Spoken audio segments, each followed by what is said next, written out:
presidente ng Amerika si Donald Trump. Kabilang daw sa mga unang tututukan, palayasin ang mga illegal immigrant. Bumuo rin ng pulisya si Trump na kikilala lamang sa dalawang kasarian, ang babae at lalaki. Papasada ng UB Express overseas.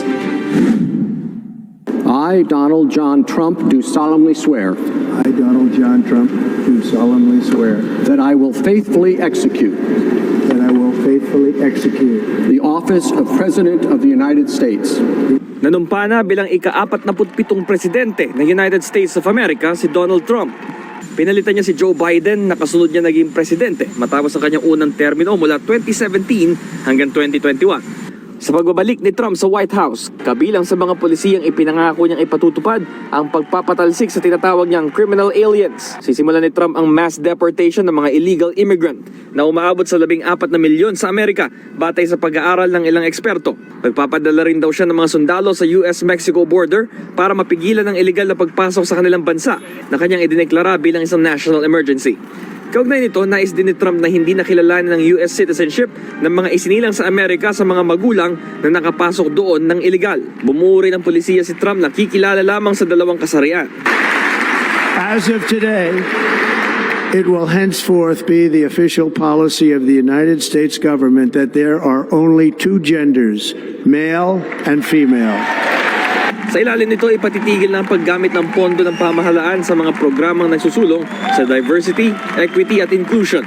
Kabilang sa iba pa niyang ipinangako ang pagdedeklara ng National Energy Emergency na layong maparami ang kanilang produksyon ng langis, pagpapalit ng pangalan ng Gulf of Mexico sa Gulf of America, pati na rin ang pagpapadala ng mga American astronauts sa planetang Mars at itayo ang watawat ng kanilang bansa roon.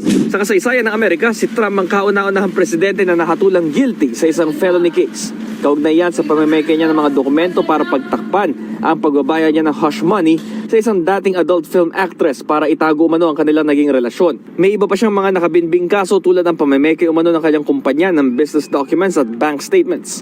Pati ang pagtatangka umanong baliktarin ang pagkapanalo ni Biden noong 2020 presidential elections.